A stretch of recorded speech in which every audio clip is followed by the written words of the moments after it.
That's important. Next slide, please, Syra. Great. It's wonderful to have you all here for today's webinar. Who am I who's been whittering on to you about lunch and all sorts? I just want to double check before I go any further. Did we hit the record button? Is it happening? Absolutely did. Yeah. Yeah. Well, then means I've ruined it now. So maybe go back to the welcome so you could get a clean recording. Hello, everybody, and welcome to today's session. It's brilliant to see so many of you on here. I'll tell you who's talking to you today. That might be really useful. My name is Dana James Edwards. I'm head of FIR here at Action Sustainability and the Supply Chain Sustainability School. And I'm joined today by Syra, who is our FIR officer. We are going to be leading today's webinar together. It's a joint effort. And there was a lot of FIR on that last slide. And some of you might be sitting there thinking, what is FIR? So I had better tell you. FIR is the way that inclusion here at Action Sustainability and the Supply Chain Sustainability School. It stands for fairness, inclusion, and respect. Next slide, please, Syra. So sometimes in the DEI, EDI of it all, the meaning of FIR gets lost. And so there is power in being able to say, do you think work should be fair for everyone? If not, who do you think should be treated unfairly? No one, right? Do you think everyone should have a chance to feel included at work? Do you think everyone should be treated with respect? And those words became a framework of sorts, a movement, all centered on making workplaces better for everyone. The FIR program has now been in existence since 2013, and it's grown to over 550 resources, which are a mix of toolbox talks, under 10 minutes, e-learning modules, they can go from 15 minutes to 90 minutes. We've got checklists, guides, case studies, the whole enchilada. And we also run conferences and events, much like this one today. And speaking of events, I'd better tell you a little bit about today's event and what you can expect. Here's what we're going to cover. I'm just going to tell you something really quickly about navigating the session.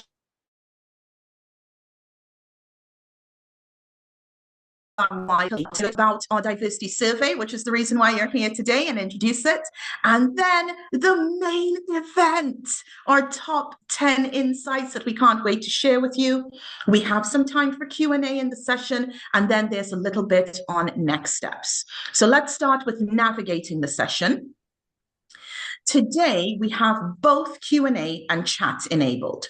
So as we work our way through the session, as you have already been doing in the chat, feel free to react and respond. If you hear an insight that makes you think, if you're surprised by something, or maybe unsurprised by something, or you have something to add to the conversation, please use the chat box to do so. You can also use the chat box to reach members of our team who are here from an administrative perspective. So if you can't see something or hear something, or you're having difficulty, you can put that in the chat and a member of our team will be right with you.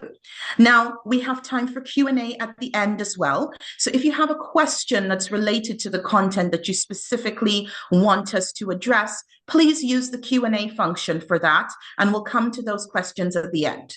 Now, I've said all of that, but please don't get too hung up on the rules, and don't get stressed if you put something in the wrong place. We will most likely see it anyway. It's fine.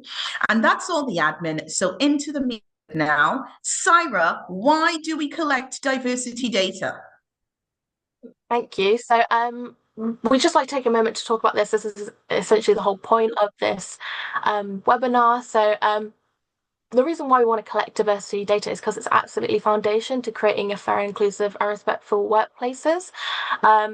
When we're talking about making meaningful progress on equity, diversity, and inclusion, it's easy to focus on initiatives and having good intentions, but without data, we're essentially working in the dark, and collecting high quality data gives us the insight that we need to make real and measurable changes. So I just have a couple points. So good data collection helps us identify the issues and trends. So the data can uncover the real challenges in our organizations of supply chains. Anecdotal evidence is not enough. Data provides clarity and an objective view to existing actual disparities and where our opportunities for improvements are. And then another reason is we need to take an evidence-led actions with what we do. So just again, decisions and initiatives should not be based on assumptions. It should be based on data, and evidence-driven actions are going to be more effective in ensuring that interventions are targeted and actually being impactful. And then also, data is a way that we can measure that progress. Tracking progression is harder without data, and it allows us to assess whether our inclusion efforts are actually having any impact. And if they are, obviously that's great. But if they're not, then that allows us time to readjust. And then also just data collection, it aligns with best practice. Clients are expecting this. Organizations want to track this and be able to report on diversity data, and this is increasingly becoming more part of contracts and partnerships more and more. And also you want to unlock the benefits of good data collection. A diverse workforce that you're able to track and understand is going to enhance your innovation, your productivity and employee engagement. And so in short, data gives us that evidence, it gives us a direction, it gives us accountability that we want to use to create a truly inclusive workforce. And being able to unlock the wider benefits of diverse and engaged workforce is really what that diversity data can do. And if you really want to lead on fair, data collection can't be an afterthought. It needs to be one of the very first steps you take. And then just passing on to... Totally agree with that, Syra, 100%. I think it's also important to note before we jump in that it is actually not Syra and I from the school who collect and report on this data. It's our colleague Liv who leads on the work, and she really deserves all of the kudos for this. The report in all its glory, all 68 pages of it is her hard work. Get it, Liv? Boo! She is also on today's session, and she will be here to help us if you all ask any really technical questions that Syra and I can't answer. That having been said, Syra and I get to review and comment on the report before it goes live. We're the people who get to see it first, which is really exciting. I read it kind of like how you would read a celebrity magazine. It's a page turner for me, whatever that says about me personally. But I totally acknowledge that for some people, it's a long read, which is part of the reason for today's session. We've distilled some of the information to give you highlights, and we hope that at the end you will go away and read a little bit more about it if you're interested. So who is represented in this year's report? Whose data have we got? How many? So this year, 589 organizations participated in the survey, and between them, they anonymously reported data on 453,624 employees' protected characteristics. That makes this diversity data benchmarking exercise the largest in the industry. I just want to point out as well that 448 of those 589 organizations are small to medium enterprises or SMEs, and that's an increase of 110 from 2023. That's kind of amazing. Now, while the number of reporting companies has increased year on year, the overall workforce size has decreased, and I just want to talk about that really quickly. So the decrease is attributed to mergers around several large organizations in the industry, but also there was an incomplete data submission by a major facilities management company. And I just want to talk a little bit more about that before we move on. So this company, their reported workforce dropped from 66,000 in 2023 to 2,000 in 2024. I think you'll appreciate that that's quite a obviously have an impact on the data. So throughout the session, and actually when you read the report, through the report as well, you will hear us talking about differences adjusted for this incomplete submission, which is really important, right? Because we don't want to compare apples and oranges. We want to be able to compare apples with apples. So you will hear us talk about this across the event. So now on to the top 10 insights and how did we choose them? We chose our top 10 insights using the very scientific method of rock, paper, scissors. No, we didn't. that's not true. We actually went away and separately made our list of the top 10 insights. And we found that we actually agreed on 8 out of the 10 insights. And then we thumb wrestled for dominance to decide the other. We didn't. We just took turns. Sarah chose one and I chose one. And that's how we ended up with the 10. And so without further ado, Sarah, tell us some of the top 10. What are they? So yeah, going straight in to Insight 1. So we'll be looking at unknown and prefer not to say data and how that has maybe skewed representation. And just as a note, Dana and I thought this was a good one to go first for this, just to explain a bit about some of the rest of the data. And we'll also be bringing up unknowns and prefer not to say again a little later in the presentation too. So just diving right into this first insight. So I can't click next, it's not working for it. There we go. So the unknown data is really a challenge, and it's a major barrier to progression across the sector. And I think we talked about this a bit at the start. High levels of unknown data have been shown, particularly among tier 2 organisations, and it kind of undermines the accuracy of our measurements and on workforce representation. And this is especially true because in protected characteristics such as disability, religion, and sexual orientation, where the unknown rates were really, really high. And without a more complete and transparent data set, it becomes impossible to accurately identify meaningful trends, have targeted support that is effective, or measure progress across time accurately. And this is going to significantly weaken the impact of our equality, diversity, and inclusion strategies across the industry, because if we have that missing data, we might not be looking at the correct things that we need to actually be focusing on. But also unknown data can also tell us a lot about different areas. So if there's high unknown data in disability, that can sort of send a message that we will be going into another point a bit more. So it's definitely one of the biggest barriers, and it can really happen for a lot of reasons. It could be fear or mistrust around data disclosure, and something we really need to address. Or we risk building strategies that are, again, on incomplete or misleading foundations.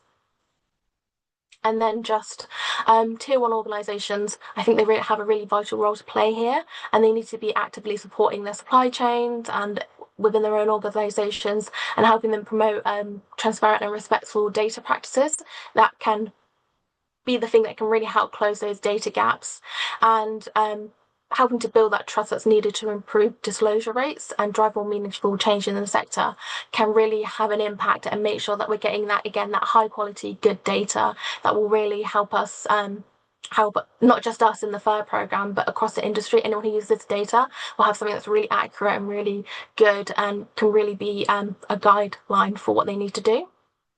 And then going into our second insight, so we looked at the increase in ethnic minority representation that was shown in the survey.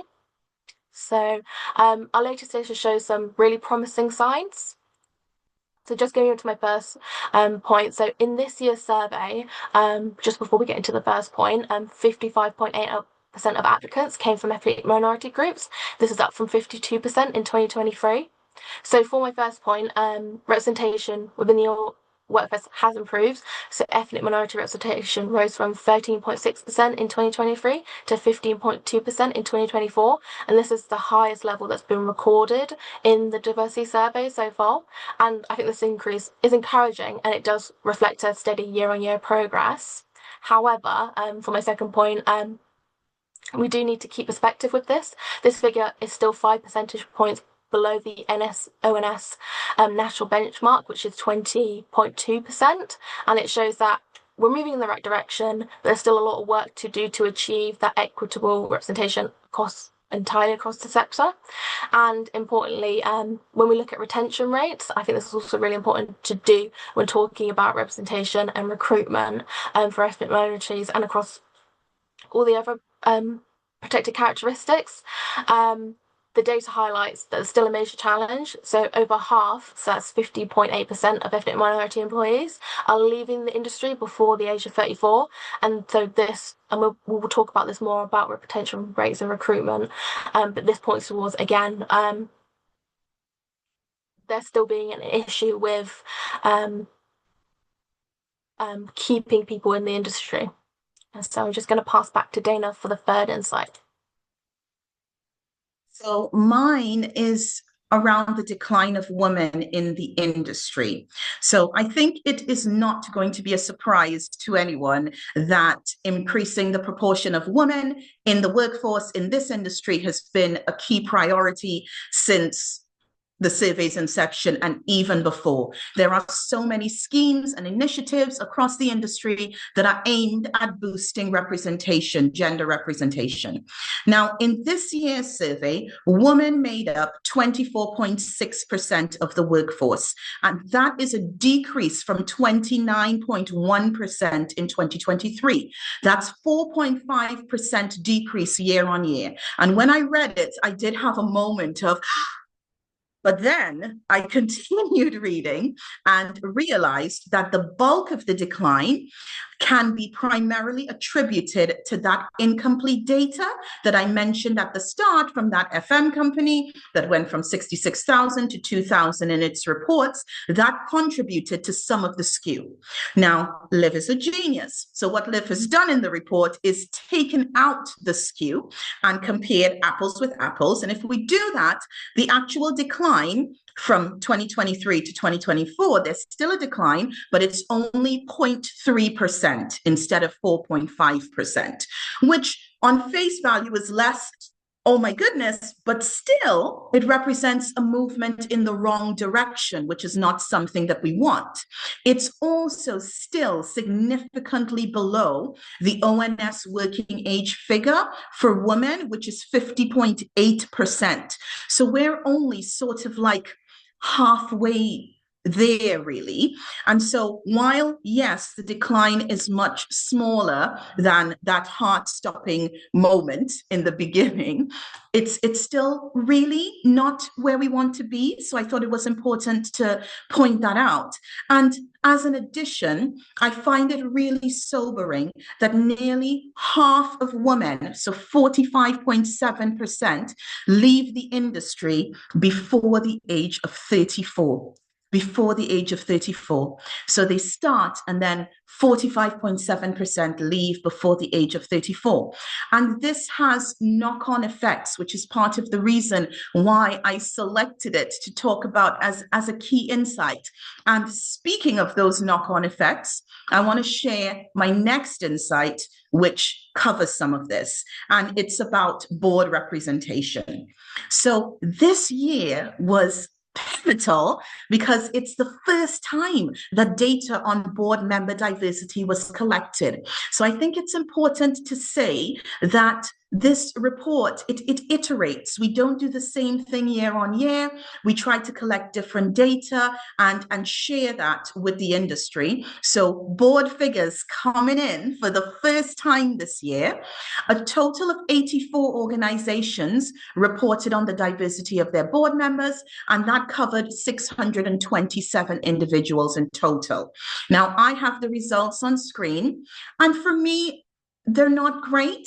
And I'll explain why. So 22% women represented on boards, only 6% from minoritized ethnic groups. I think that's a bit of an ouch, and an even bigger ouch for disability, because coming in at only 2% there, which is really, really not great. To give context to these numbers, because looking at them is one thing, understanding what they mean is another, right? So I want to talk a little bit about an organization called the 30% Club. So the 30% Club exists to ensure that women make up at least 30% of board or senior management positions. Now, you might be wondering, why 30%? Where did this come from? Why is that number so crucial? Well, in all of their materials, they say that 30% represents the critical mass from which minority groups can start to impact boardroom dynamics. That is really important, because what they're saying is that 30% is the floor, not the ceiling. They're saying that's the minimum objective, is 30% from a minoritized group in order to be able to impact boardroom dynamics.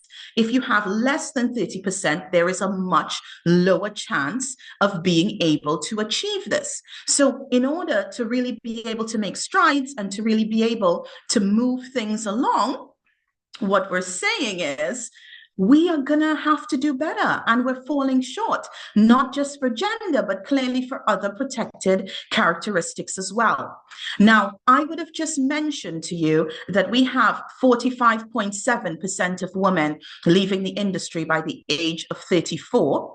We also know that 50.8% of people from minoritized ethnic backgrounds also leave the industry by 34.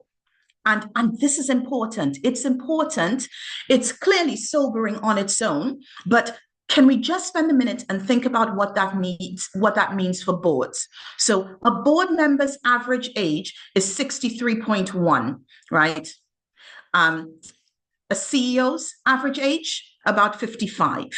A member of the senior leadership team, about 43.8. And we have sources for this data in the report.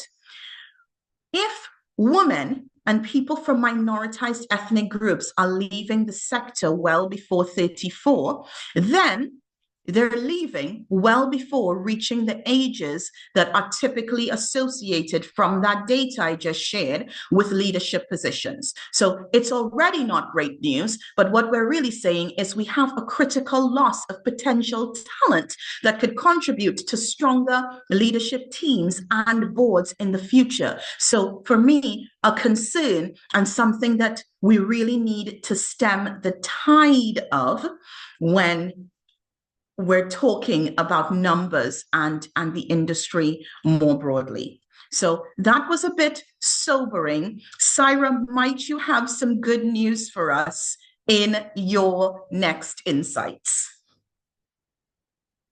You're muted, love. Sorry, everyone. So Insight 5, recruitment barriers and hiring ratios.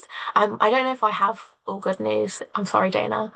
But looking into this, so actually, it is encouraging because we are seeing that 55.8% of applicants are coming from ethnic minority groups when applying for roles. So this data reveals that ethnic minorities are actually applying for these roles, which I think is really promising. It shows that there is actual interest from what we're doing, and it's but I think what is important to note is this interest converting into hiring, and I think there are barriers that are being shown through the data. So the hiring ratio for ethnic minority candidates stands at 88.4 to 1. But if you compare this to white applicants, that's 26.3 to 1 for white applicants. And so to sort of break that down for you, it's 3.4 times harder for an ethnic minority candidate to successfully secure a role in when they're applying. And so I think this shows a critical disconnect. So the sector is clearly attracting that diverse talent, but it's not successfully keeping them or keeping their interest in employment opportunities. And so this really shows that we need targeted actions to address the barriers in the recruitment process. There's clearly a breakdown that's happening, and it's not at the start, it's somewhere in the middle. And there's a real risk that we're losing that early career enthusiasm. And I think those retention rates that we talked about previously with ethnic minorities really show that. So they're getting to they're getting to maybe like around 34 and then they're leaving. And that's just deepening the existing gaps that we already have in our workforce over time. And then I think these figures, again, they're promising, but also it's a wake-up call. Attracting diverse talent is only the first step, and we need to start thinking about removing more structural barriers that prevent fair hiring outcomes later on in the process. I think a lot of people, there's been a lot of focus, especially recently, even in the FAIR program, about those first few steps and getting people to apply, and being fair in our recruitment. But along the way, I think people need to understand it's a journey, and that you need to constantly be doing stuff. You can't just do stuff at the start. You need to do stuff throughout the whole process, or you're not actually achieving fairness, inclusion, and respect. You need to go beyond that awareness and commit to really reviewing, and reforming all our recruitment practices and all our retention practices, so that every candidate, regardless of their background, has that equal and fair chance to succeed. That's my end. And then just going into disability representation too, this remains critically low. So just looking at my animations, so reported disability representation within the sector currently stands at just 2.9%, and this is only a small increase from last year's figure, which was 2.8%, and this remains far below the ONS benchmark of 15.2% for working age adults. So in other words, people with disabilities are significantly underrepresented in the built environment workforce. And there could be a few things that affect this data, but again, I wanted to mention that rate of unknowns or undeclared data. So again, this suggests that many individuals do not feel comfortable disclosing their disabilities, even in an anonymous survey. This could be potentially due to stigma, lack of visible support, or uncertainty about how the information is going to be used. And organizations really need to address this. We really need this data, because again, it's skewing. Like I'm saying, the sector average is 2.9%, but we don't have pretty much half the data to actually confirm that number. There could be a lot more people with disabilities in the sector. They're just not comfortable to talk about it.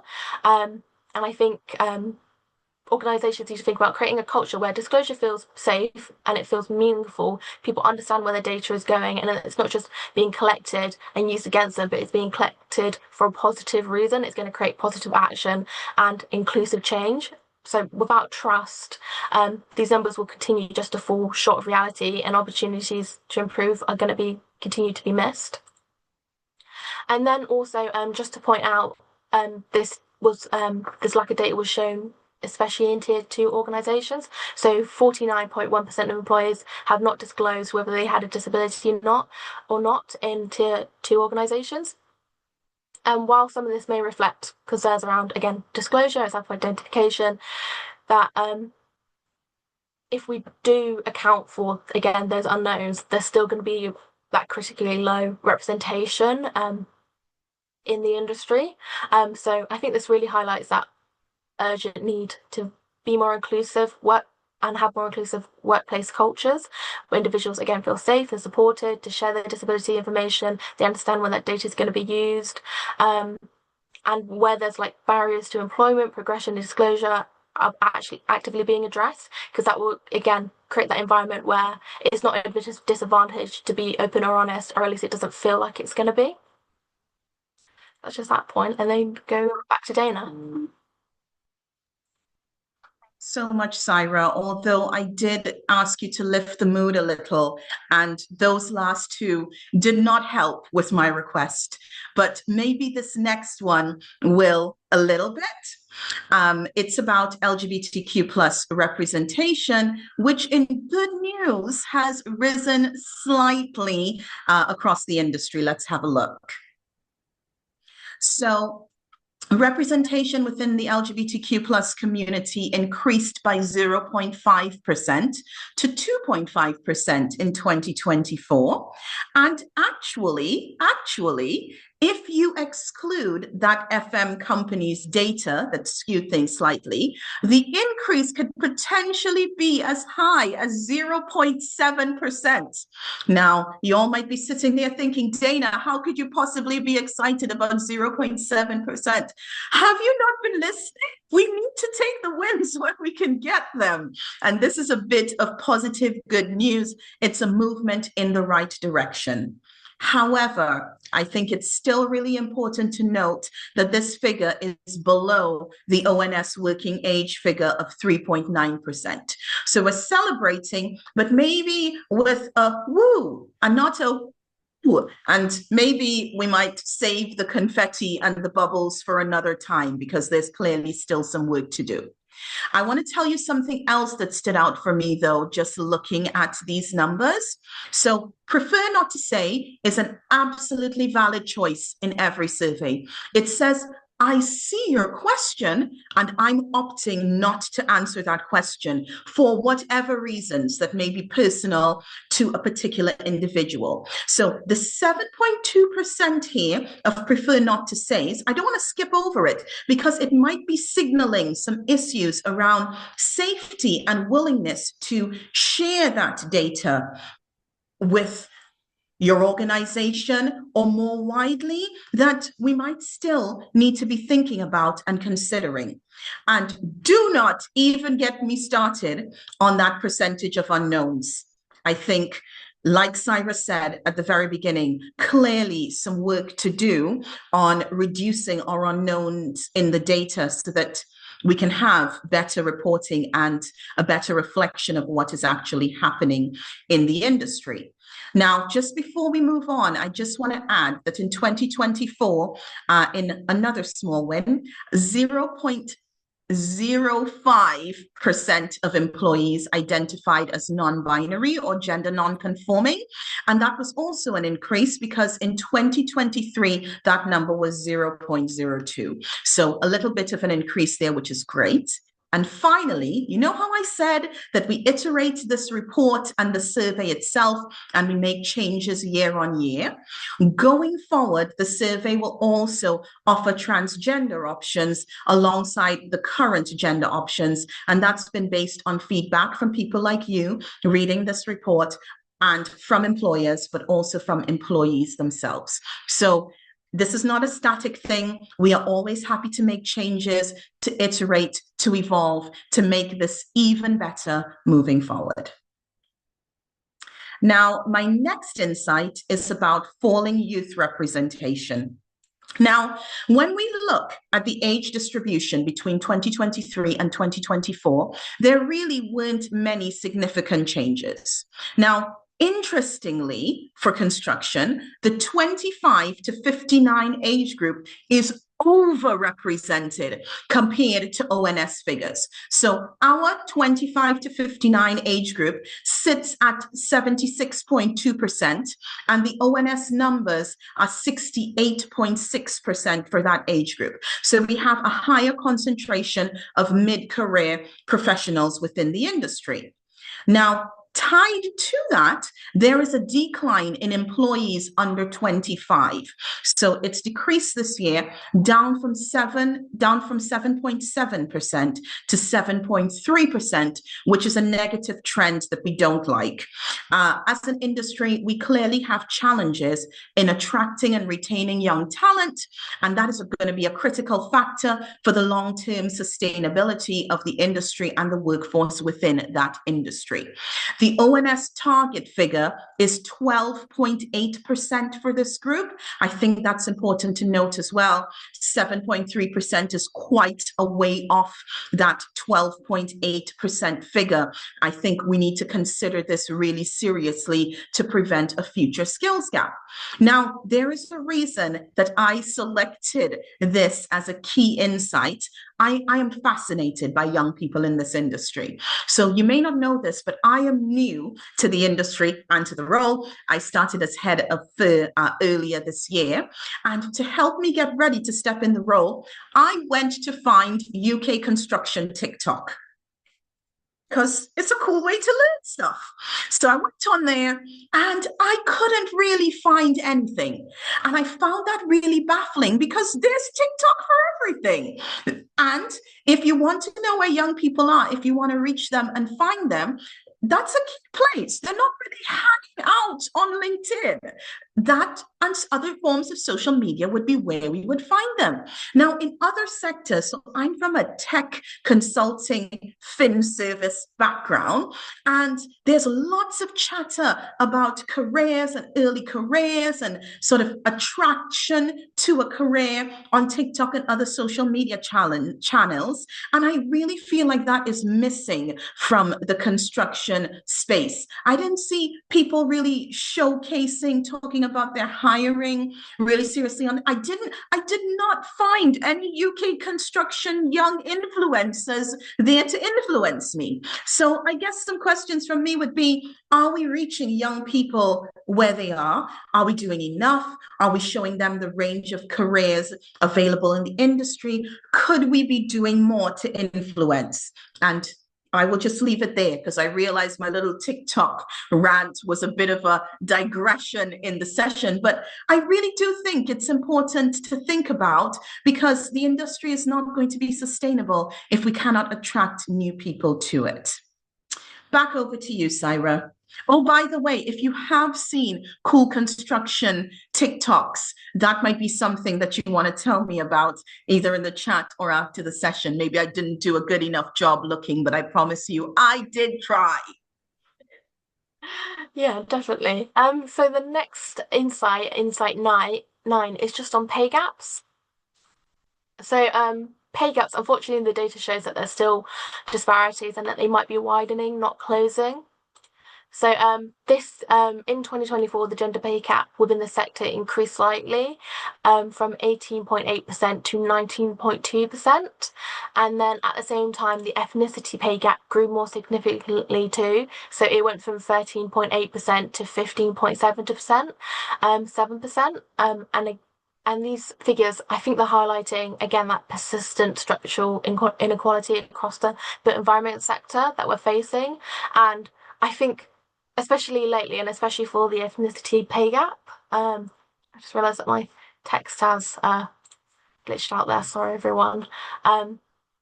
These figures highlight that, again, there is that growing awareness, and I think people are aware that we need to have fair pay and inclusive career progression.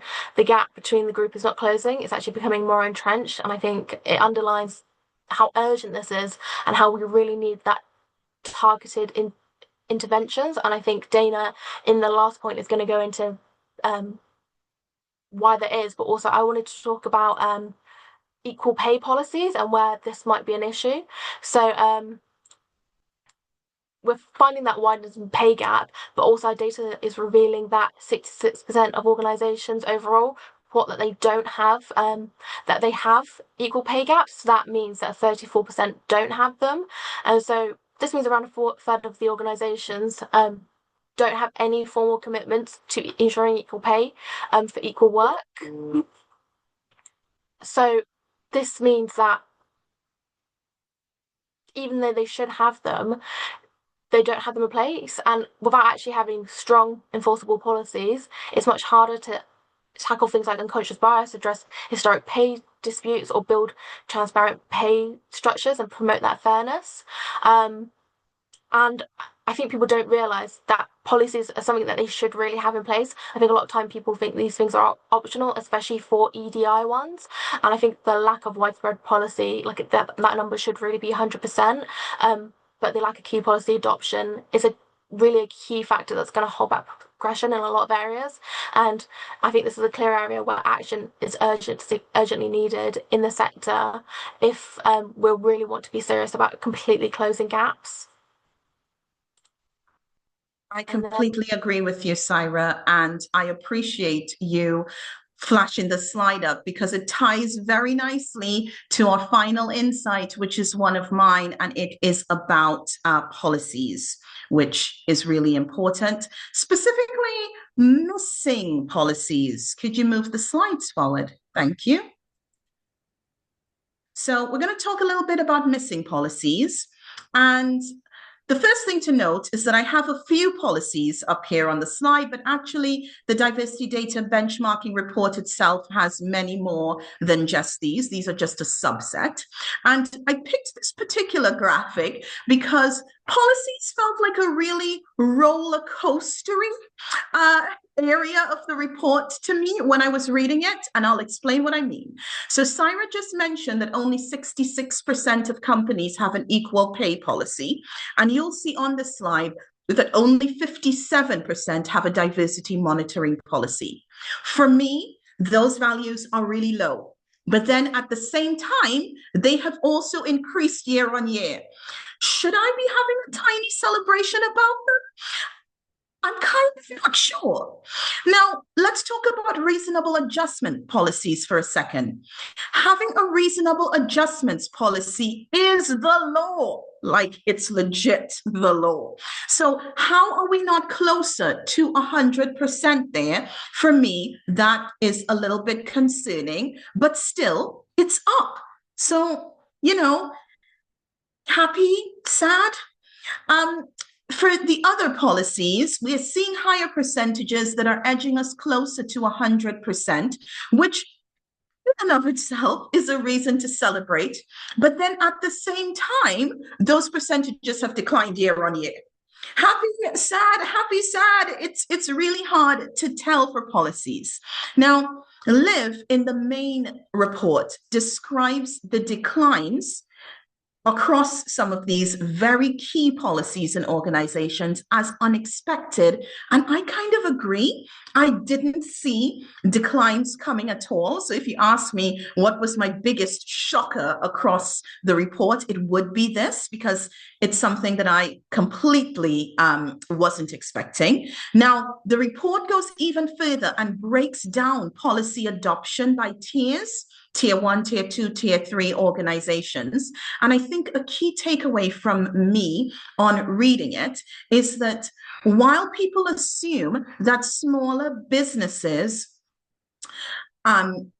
are less likely to have comprehensive policies in place, this isn't true. The data is showing that this isn't true. Some smaller organizations are really doing the right thing. They're developing strong policy adoption. They are using their policies. And for us, that's important because we have a lot of smaller organizations saying to us that we can't do this, like it's not doable. But then at the same time, we have organizations saying, actually, this is achievable, but you need the right tools, you need the right commitment, and you need senior stakeholder buy-in. And that's something that I've been really thinking about, because I think the FIR program might have a role in helping the industry do this better. And how we're going to do it, I'm still thinking about, but I spend quite a lot of time thinking about what this means for us in terms of providing a service. Thanks, Ira. That's our 10 points, and we're going to go into questions. So if you have any questions, please drop them into the chat or the Q&A. I know it says at the end of the discussion. This is the end of the discussion. Sorry, everyone. I think I'm just going to stop the slides for now, just so that we can see our faces, Dana. But I'll reshare them in a second after we've answered the questions. That's no problem. Can I also ask Liv at this point to turn her camera on if she's able to, and have her mic on? I see some questions in the Q&A section, which is cool. But there's also one in the chat, which is, what advice do you have for creating the inclusive culture of safety to disclose disability status? So we have several resources around this available in FIR, and we've already decided that we're going to share some of them out when we do the wrap up from this, where we share the slides and the recording. So that's one thing. But I also want to address this as a person with a disability. There have been some organizations where I have automatically felt safe to declare and speak up and put my hands up. And there have been some organizations where I have very quickly gone, prefer not to say, and across my career. And also some surveys where I declare, and then some surveys where I don't. So I want to just start with organizations. Where I don't sometimes is where I don't feel completely safe about the way that the data is being used and who has access to it, but also where they haven't done anything to demonstrate to me that this is a safe environment for people with disabilities. Like if there has been no programming about disabilities or any other protected characteristic at all, they're not a disability confident employer. Like if you aren't really clearly signaling to me that it is okay in this organization to be a person with a disability and you can thrive, then yeah, I do have some hesitation in sharing my data and giving that information to you. Also, there have been some places where the signaling has said, yes, yes, it is absolutely fine to do this. But then you look around and you're noticing from either anecdotal information or from things that you see that it might not be quite as safe as you thought. And then there's that barrier there. Now, in terms of surveys themselves, if a survey tells me a really clear reason, like how they're going to use my data, if they give me the safeguards, like this is how your data is going to be used, that it truly is anonymous, and here's how it feeds in, and this is what it's going to look like, I am more likely to provide my data in a scenario like that than one that just says it is mandatory for you to complete this data, in which case I will complete it, and I'll probably say prefer not to say, because you haven't given me enough information on which to make a decision on whether or not I trust you with my data. So that was a personal anecdote, but yes, of course, we do have some resources around creating a culture of safety internally that we are very happy to share. I don't know if anyone else wants to come in on that one. That was just a bit of a personal anecdote. No, I think it's great. Oh, sorry, Sarah. I would add, like, I completely agree with you, Dana. And also, I think there's also an element of some fear for organizations asking that data, to begin with. I had quite a few people, organizations contact me saying, well, we just don't collect this data. I did ask them why, and they feel like they're unsure about how to ask that question, like in the most respectful way. But when we found that those people are most likely to ask in the nicest way and explain, like you said, exactly why they're asking this data. And when we've seen that disability disclosure and the collection of that information has been relatively low for quite a few years, but we've started to see that shift slowly. And then we found that when organizations did ask that data, people are more than likely willing to disclose that data. So when that data was asked, that question was asked, we didn't see a massive peak in prefer not to says. We saw people actually answering the question because they felt comfortable. So I think as long as you go about it in the right way, you're super clear what you're doing with that data and why, people were more than likely to disclose and feel comfortable disclosing their data. Yeah. Completely agree with that. Just going to the chat as well. So Steph has just chimed in to remind me that you just need to legally provide reasonable adjustments, not have a policy. Agreed. But best practice from ACAS and all other leading organizations suggest that you write this out explicitly and in a way that is visible to all employees who work within the organization. And they also suggest that you should have training on it, which you can't really have if you don't have something to train people on.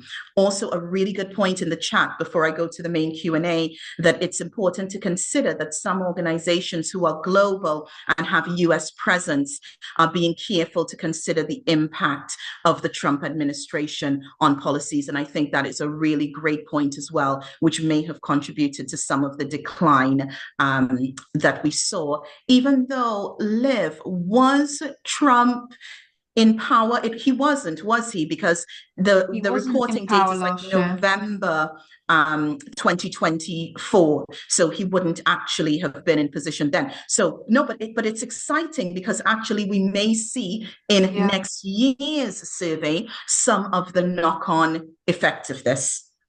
So that would be something that is really interesting to look at in the future going forward. Okay, in the Q&A, we have a really quick one that I'm just going to answer from Karen. And it's, could you please reiterate the stats for women leaving the industry before the age of 34? And it's 45.7%, in case you were wondering, Karen. It's great. Oh, and now we're getting into the big stuff. Before I go in, though, Liv, what did you think of our top 10 insights? Are those the top 10 that you would have chosen? By the way, everyone, Liv had no idea what we chose as our top 10. Would you have chosen a similar top 10?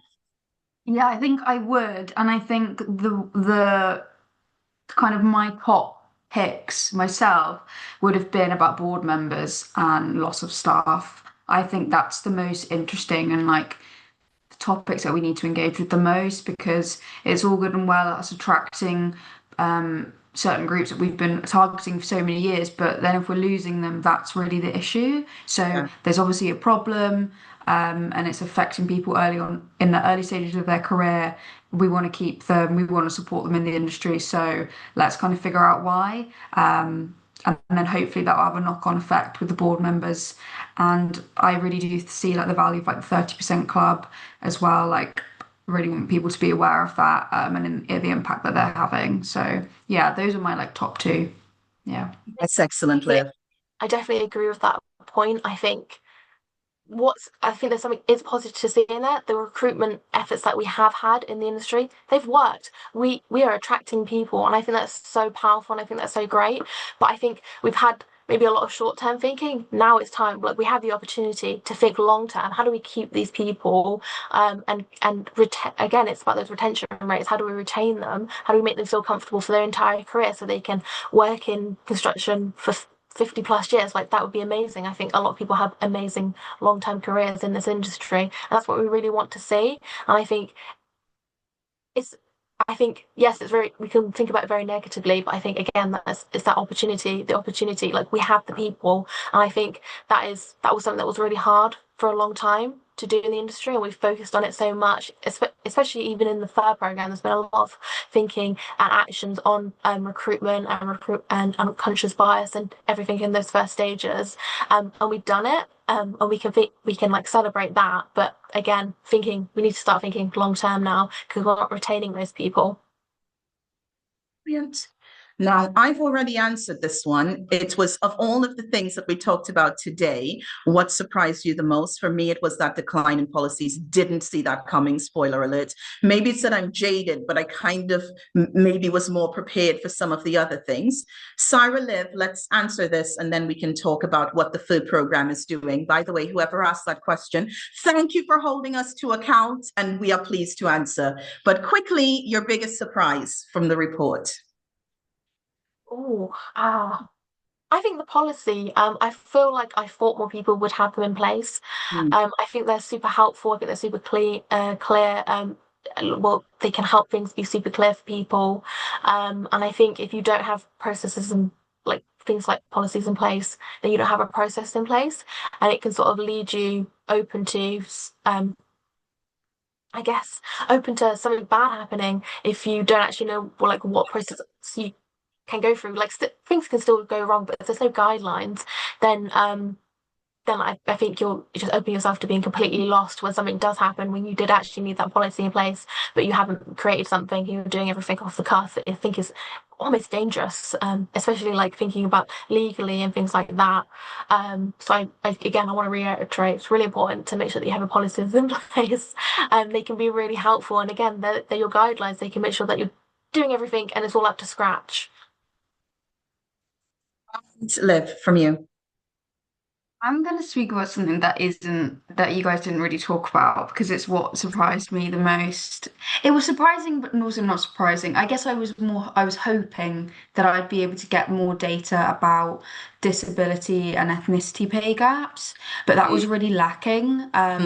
So I think we only had like three organizations saying that they collect disability, but they basically report the disability pay gap.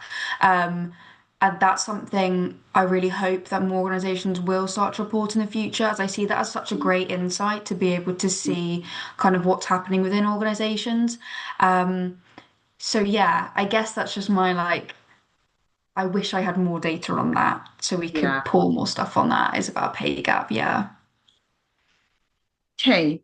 Thank you so much, Syra. What is the third program doing about this? I know you have some stuff that you want to say to wrap up the session. Yeah, so I'm just going to reshare my slides again, if that's okay. Let me figure out how to do this.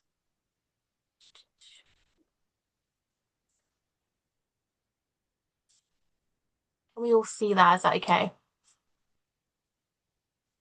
I'm not seeing anything just yet. Oh,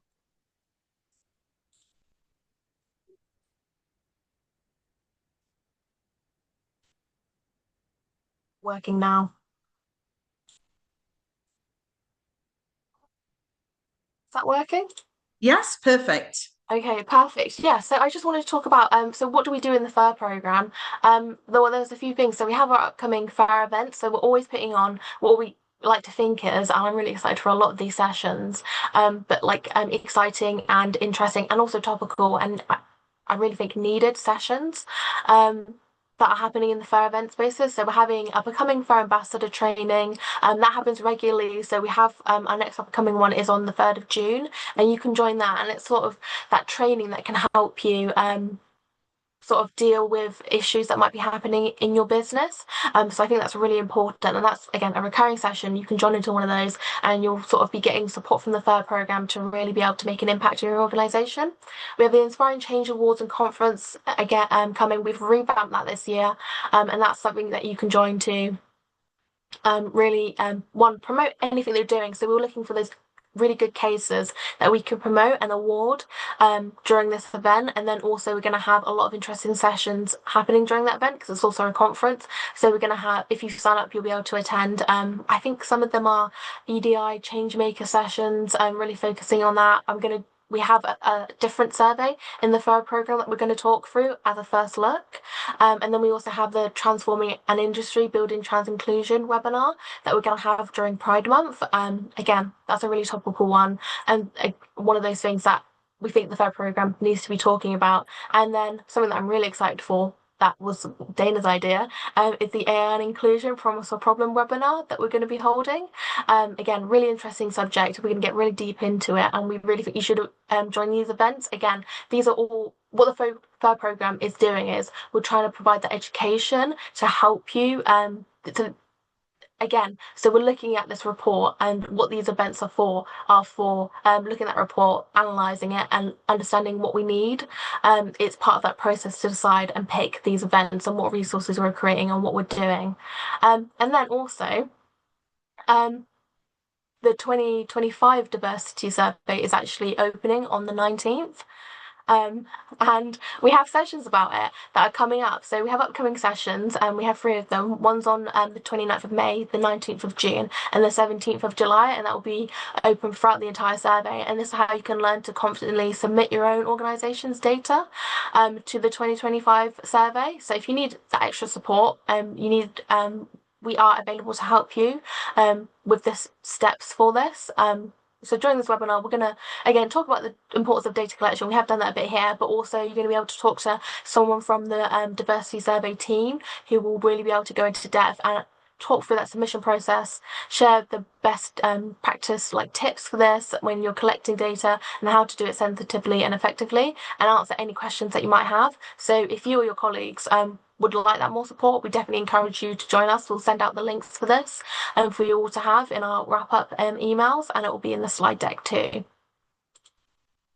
And then I just wanted to talk about this better data equals better actions. This is why we're encouraging all organisations to submit to the survey, if you're large or small and across all tiers.